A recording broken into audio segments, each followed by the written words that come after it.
இப்ப நம்ம ஆரோக்கிய வாழ்வில் காண இருப்பது நெல்லிக்காய். ஆப்பிளை விட நெல்லிக்காயில் 3 மடங்கு புரதச்சத்து அதிகம் உள்ளது. நெல்லிக்காயில் அஸ்கார்பிக் என்னும் அமிலம் அதிக அளவில். நெல்லிக்காய் நோய் எதிர்ப்பு சக்தியை அதிகரிக்க வல்லது. நெல்லிக்காய் ரத்த சிவப்பு அணுக்களை அதிகரிக்க வல்லது. இது வைட்டமின் சி சத்து நிறைந்ததாக உள்ளது. நெல்லிக்காய் நோய் எதிர்ப்பு சக்தியை அதிகரிக்கிறது. இது சளி, இருமல், காய்ச்சல் போன்றவை அடிக்கடி வராமல் தடுக்கிறது. நெல்லிக்காய்க்கு அடுத்தபடியாக கொய்யாக்காயில் வைட்டமின் சி நிறைந்துள்ளது. நெல்லிக்காய் நார்ச்சத்து அதிகரிப்பதால் சர்க்கரை அளவை கட்டுப்படுத்துகிறது. மேலும் நெல்லிக்காய் சாப்பிடுவதற்கு சுகர் கண்ட்ரோலா வைத்திருப்பவர்கள் அடிக்கடி சாப்பிடக்கூடாது.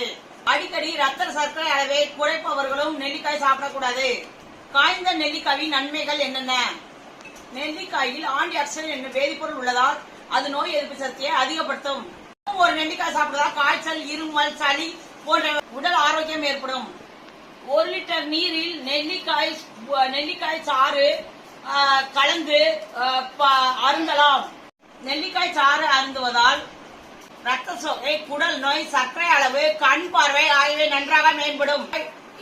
பெரியவர்கள் ஒரு நாளைக்கு 2 அல்லது 3 நெல்லிக்காய் சாப்பிடலாம். நெல்லிக்காய் சாறு குடிப்பதற்கு 20 முதல் 30 மில்லி ஜூஸ் குடிப்பது மிகவும் நல்லது. நெல்லி வேர் வாந்தி வராமல் தடுக்கிறது. குளிர்ச்சி உண்டாக்கி சிறுநீர் பெருக்கி மலம் விளக்கி போன்றவைகளுக்கு உதவுகிறது. சளி போன்றவை குணப்படுத்தும் என்றால் தமிழில் நெல்லிக்காய் என்று பெயர். நெல்லிக்காய் நரம்பு மற்றும் எலும்புகளுக்கு உறுதியளிக்கிறது. மிக்க நன்றி.